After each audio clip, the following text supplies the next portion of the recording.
இதில் நான் தேங்காயும் பச்சை மிளகாய் எடுத்துட்டுருக்கேன். அதுக்கப்புறம் இதில் கொஞ்சம் மஞ்சப்பொடி போடுறது,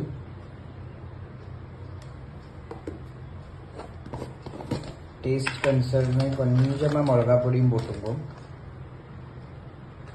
கொஞ்சம் மிளகா பொடி போடுறேன்.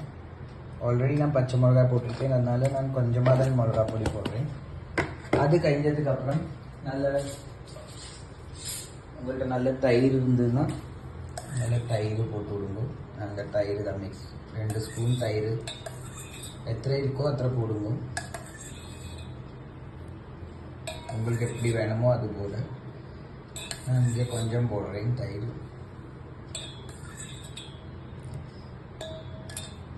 இது எல்லாமே மிக்ஸ் ஆயிடுச்சு. ஜீரா ஒன்றும் போடേണ്ട ആവശ്യമില്ല. ഇത് മാത്രം പോട്ട് നന്നാ കുഴച്ച് അരച്ചെടുക്കുന്നത്.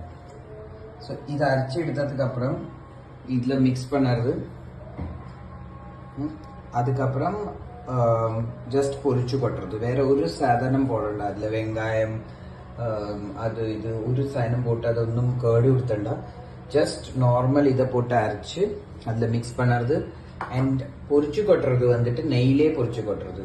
பொரிச்சு கொட்டுறதுக்கு நம்ம கருகாப்பிலை, கடுகு, மெந்தியம், கருகாப்பிலை அண்ட் சோந்த மிளகாய் இதை போட்டு நெய்யில் பொரிச்சு கொட்டுவோம். ரொம்ப டேஸ்டாக இருக்கும். இதெல்லாம் ஆனதுக்கப்புறம் நான் காட்டுறேன்.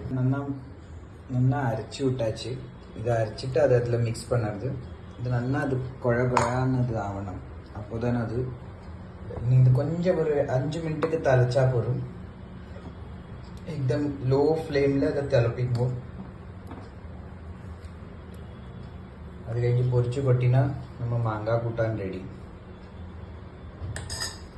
പൊരിച്ചു കൊട്ടറേൻ കടുക്, മെന്തിയം, കരുവേപ്പില എങ്കിட்ட ചുവന്ന മുളക എല്ലാം ഓൾറെഡി ഞാൻ പോട്ടാச்சு. ഇത് മാത്രം പോട്ട് ഞാനൊന്ന്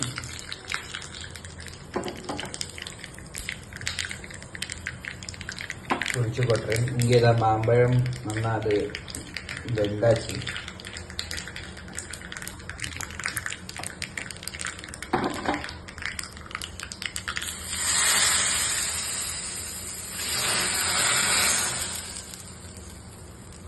പൊരിച്ചു കൊട്ടിയാச்சு. മാമ്പഴ കൂട്ടാൻ റെഡി. ജസ്റ്റ് ഒന്ന് മിക്സ് பண்ணണം. நம்ம மாம்பழ கூட்டான் ரெடி. நெய்யிலே ഉണ്ടാക്കിனா அந்த மனம் வேறையா இருக்கும். அதனால நான் நெய்யில பொரிச்சு கொட்டினேன். இதாக்கும் கோவிலത്തെ മാമ്പഴ പുളിശ്ശേരി. മാമ്പഴ പുളിശ്ശേരി is ready.